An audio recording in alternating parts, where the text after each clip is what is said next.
तो चलिए आगे बढ़ते हैं इस वीडियो के टॉपिक के ऊपर। इसके पहले भी कुछ वीडियोस मैं पब्लिश कर चुका हूँ। वो वीडियोस अगर अब तक आपने नहीं देखे तो आप चाहिए तो हमारे चैनल के वीडियो सेक्शन में जाकर उन वीडियोस को देख सकते हो। तो यहाँ पर हम डिस्कशन करने वाले इंडियन रेलवे फाइनेंस कॉर्पोरेशन यानी IRFC इस कंपनी के स्टॉक के बारे में।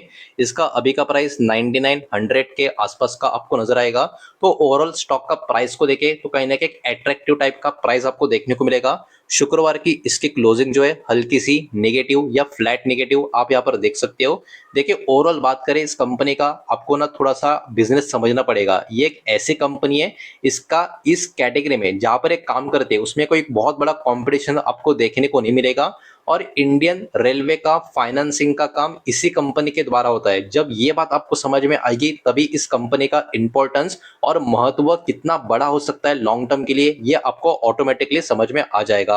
अब सबसे पहले इस स्टॉक का थोड़ा सा लॉन्ग टर्म का पैटर्न डायरेक्टली हम देखने की कोशिश करें तो देखिए ये वाला शेयर आप सबको पता है, जब बाजार में लिस्ट हुआ था बहुत समय तक इसमें कोई भी मोमेंटम नहीं था। 20 रुपया 25 रुपया ऐसे ही चल रहा था। उस समय भी हम इस स्टॉक को देखा करते थे, लेकिन मार्केट में ना बहुत ईजी होता है बोलना कि मैं एक लॉन्ग टर्म इन्वेस्टर हूं, लेकिन पेशेंस रखना बहुत मुश्किल होता है। और जो लोग पेशेंस नहीं रख पाते वो ऑब्वियस सी बात है मार्केट में बहुत ज्यादा अच्छा खासा आप कह सकते हो सक्सेस उनको मिलता भी नहीं है। तो मार्केट में पेशेंस भी आपके पास होना चाहिए। अब देखिए जिन लोगों ने बहुत समय तक इस स्टॉक को होल्ड रखा लेकिन स्टॉक ने मूव नहीं किया, हो सकता है उनमें से कुछ लोगों ने स्टॉक को बेच दिया होगा, मुझे नहीं पता, हो सकता है बेच दिया होगा, कुछ लोगों ने होल्ड किया होगा। जिन लोगों ने होल्ड किया स्टॉक ने उनको मूव भी दिया, 200 रुपए के ऊपर भी स्टॉक एक बार के लिए चला गया था। अब वहां से करेक्शन होकर स्टॉक फिर से 100 रुपए के नीचे की तरफ आ भी चुका है। अब देखिए मार्केट में अप्स एंड डाउन्स होते रहेंगे, आप कुछ भी बोल लो, कितना भी अच्छा स्टॉक रहने दो, हमेशा ऊपर की तरफ नहीं जाएगा। एक टाइम पे वैल्यूएशन इतना पीक हो जाएगा कि ऑब्वियस सी बात है स्टॉक में करेक्शन आने मतलब आता हुआ आपको देखने को मिलेगा। ये नॉर्मल मार्केट आपको देखने को मिलेगा जिसमें अप्स एंड डाउन्स ये शेयर मार्केट का हिस्सा आपको देखने को मिलेंगे। लेकिन वही बात है मार्केट में अगर आपको टिकना है लॉन्ग टर्म के लिए तो आपके पास पेशेंस बहुत ज्यादा होना चाहिए। जो स्टॉक 20-25 में लोगों को पसंद नहीं आ रहा था वही स्टॉक 200 रुपए के पास जाकर लोगों को पसंद आने लगा। लेकिन तब उसका वैल्यूएशन भी क्या हो गया, वैल्यूएशन उसका स्ट्रेच हो गया। और जब वैल्यूएशन स्ट्रेच हो जाता है स्टॉक में एक तो करेक्शन आता है या फिर स्टॉक साइडवेज पैटर्न में चला जाता है। ये स्टॉक में आ गया काफी बड़ा करेक्शन और अभी ये वाला स्टॉक 100 रुपीज के करीब हमको देखने को यहाँ पर मिल रहा है। अब चलिए थोड़ा सा आगे बढ़ते हैं। मुझे पता है आपको शायद से इस कंपनी का कामकाज काफी अच्छे से पता होगा, लेकिन फिर भी एकदम शॉर्ट में इस कंपनी का थोड़ा कामकाज भी समझने की कोशिश करते हैं। IRFC की अगर हम बात करें तो देखिए ये government of India own financial institution और एक नवरत्ना पब्लिक सेंटर एंटरप्राइजेस आपको देखने को मिलेगी। ठीक है, तो इस स्टॉक का या इस पर्टिकुलर कंपनी का एंटरप्राइजेस का ओवरऑल कनेक्शन क्या है ये अभी आपको समझ में आ ही चुका होगा। अगर हम बात करें तो ये क्या करती है, अब थोड़ा इसको मैं ऊपर की तरफ स्क्रॉल करता हूं तो देखिए इट इज द, आप पढ़ सकते हो यहां से, it is the dedicated financing arm of Indian railways, मतलब इंडियन रेलवे को फाइनेंसिंग करने का काम इस कंपनी का आपको देखने को मिलेगा। ये कोई बिल्डिंग मतलब ये रेलवे ट्रैक को बिल्ड नहीं करती या फिर कोई ट्रेन को मैन्युफैक्चरिंग ये सब करती नहीं है। ये एक्चुअली क्या करती है, ये पैसा रेस करती है डोमेस्टिक या इंटरनेशनल फाइनेंशियल मार्केट से और उसको लेंड करती है रेलवे ऑर्गेनाइजेशन को। किस चीज के लिए, बाय करने के लिए लोकोमोटिव्स, कोच, वैगन्स और डेवलप करने के लिए रेलवे का जो इंफ्रा है उसको। तो कंपनी कैसे पैसे अर्न करती है ये आपको समझ में आ चुका होगा, नहीं आ चुका होगा डोंट वरी, मैं आपको यो भी समझाता हूँ। लेकिन कंपनी का बिजनेस देखो कितना जबरदस्त यहाँ पर आपको देखने को मिल रहा है। कंपनी के बिजनेस के कुछ मेन सेगमेंट्स की बात करें तो देखिए इनका सबसे मेन काम क्या है, फाइनेंस करना इंडियन रेलवे को, मतलब इंडियन रेलवे का कोई भी फाइनेंसिंग का काम इनके बिना होने से रहा। ये सबसे पहला इंपॉर्टेंट पॉइंट आपको यहाँ पर समझना होगा। उसके बाद रेलवे का जो रोलिंग का स्टॉक है, जैसे कि लोकोमोटिव्स की बात करें, कोचेस की बात करें, वैगन्स की बात करें, लीजिंग का काम करना ये भी इनके द्वारा होता है। लेंडिंग का इंफ्रा का काम भी इनके द्वारा होता है। लोन्स देना किसको, रेलवे एंटिटीज को या फिर अदर गवर्नमेंट इंफ्रा ऑर्गेनाइजेशंस को, ये भी इनके द्वारा होता है।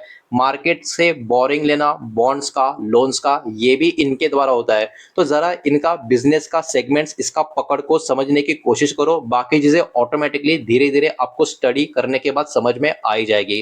कंपनी के प्रोडक्ट्स की या सर्विसेज की बात करें तो IRFC प्रोवाइड करती है financial services. Direct physical product ये प्रोवाइड नहीं करती, ये फाइनेंशियल सर्विस प्रोवाइड करती है और इसमें लॉन्ग टर्म के लोन से लेके लीज फाइनेंसिंग, इंफ्रा फाइनेंसिंग, ऐसे बहुत सारी चीजें आपको यहाँ पर देखने को मिल रही है।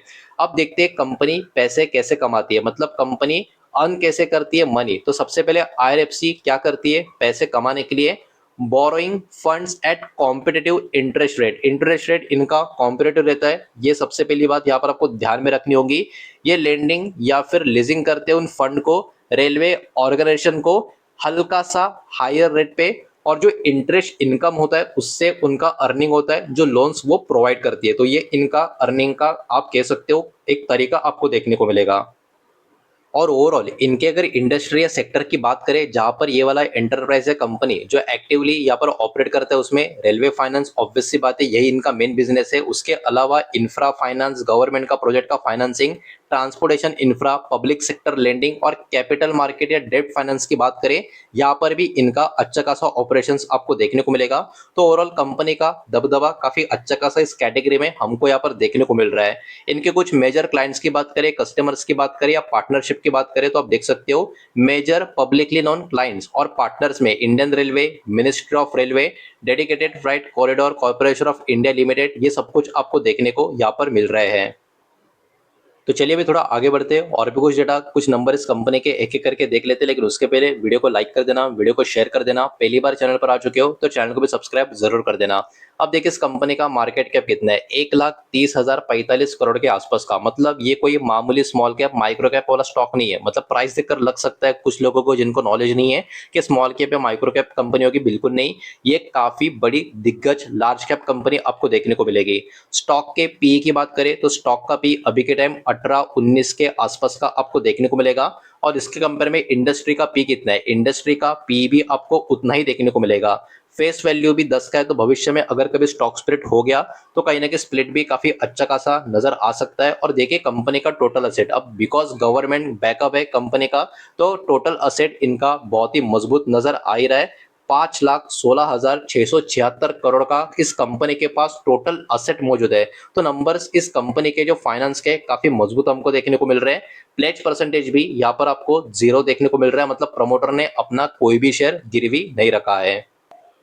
थोड़ा सा आगे बढ़ते हैं और चेक कर लेते हैं अब इस कंपनी का प्रॉफिट एंड लॉस का डेटा। कंपनी का कामकाज काफी जबरदस्त है, बहुत ही बढ़िया प्रेजेंस है। लेकिन क्या सच में कंपनी हर साल प्रॉफिट कर भी रही है या नहीं कर रही है, ये भी देखना उतना ही जरूरी है। जो भी नंबर होंगे नंबर करोड़ में होने वाले, इस बात को यहाँ पर आप ध्यान में रखें। और पिछले 4 साल का, हर एक साल का जो कंपनी का फाइनेंशियल ईयर का डेटा अवेलेबल होगा वही हम चेक करेंगे। सब कुछ काट छाट के कंपनी का नेट प्रॉफिट कैसा नजर आ रहा है उसको। अब देखिए पिछले 4 साल के नंबर को अगर हम देखें, 6,337 करोड़, उसके बाद 6,412 करोड़, उसके बाद 6,500 करोड़ के ऊपर, और अभी 7,000 करोड़ के ऊपर का नंबर है। मतलब क्या, मतलब इस कंपनी का प्रॉफिट हर साल हो रहा है। कंपनी हर साल अपने प्रॉफिट को ऊपर की तरफ भी लेकर जा रही है। मतलब ये कंपनी सिर्फ और सिर्फ प्रॉफिट मेकिंग नहीं बल्कि प्रॉफिट ग्रोइंग कंपनी भी हमको देखने को मिल रही है, जो अपने आप में काफी अच्छी पॉजिटिव बात हम यहाँ से मानकर चल सकते हैं।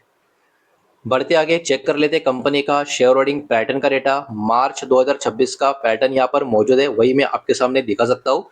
प्रमोटर की होल्डिंग की बात करें तो हमने अभी कुछ मिनटों पहले देखा था, प्लेज होल्डिंग कुछ भी नहीं है। मतलब प्रमोटर ने कोई भी शेयर अपना गिरवी रखा नहीं है। हालांकि प्रमोटर की होल्डिंग कुछ ज्यादा ही आपको देखने को मिलेगी, 84.65% के आसपास की, जो ऑब्वियस सी बात है सेबी के जो रूल्स एंड रेगुलेशन है 75% तक की होनी चाहिए। तो अगले कुछ सालों में ये वाली होल्डिंग भी धीरे धीरे एडजस्ट होती हुई आपको नजर आएगी, अलग अलग तरीके से ओएफएस के द्वारा या बहुत सारी चीजें अवेलेबल होती है उसके थ्रू ये वाली होल्डिंग कम होती हुई आपको देखने को मिलेगी। अब आप देख सकते हो दिसंबर 2025 में प्रमोटर की होल्डिंग 86.36 की थी, अभी कम हो चुकी है। लेकिन एक कम जो होल्डिंग हुई है वो किसके पास गई है ये भी जरा देख लो। एफएस की होल्डिंग 0.98 की थी, 1.16 की हो चुकी है। डीएस की होल्डिंग 1.54 की थी, 2.89% की हो चुकी है। तो कहीं ना कहीं प्रमोटर की होल्डिंग जो कम हुई है उसका जो मैक्सिमम स्टेक है वो एफएस और डीएस के पास गया है, ये भी आपको यहाँ पर ध्यान में रखना पड़ेगा।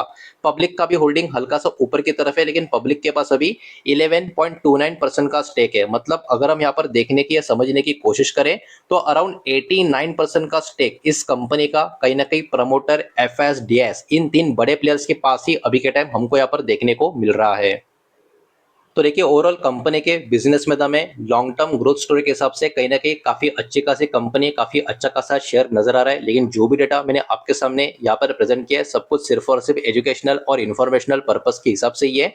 किसी भी तरीके का इन्वेस्टमेंट का एडवाइस या स्टॉक का रिकमेंडेशन मैं आपको दे रहा नहीं हूँ, ना ही मैंने आपको दिया है। ये बात भी यहाँ पर आप ध्यान में रखें। उम्मीद करता हूँ वीडियो समझ आया होगा, पसंद आया होगा। तो वीडियो को लाइक करें, दोस्तों से शेयर करें। पहली बार चैनल पर आ चुके हो तो सब्सक्राइब भी कर देना, और कोई भी स्टॉक में निवेश करने से पहले खुद की स्टडी रिसर्च जरूर करें। फाइनेंशियल एडवाइजर की सलाह जरूर ले। मिलते हैं नेक्स्ट वीडियो में, धन्यवाद।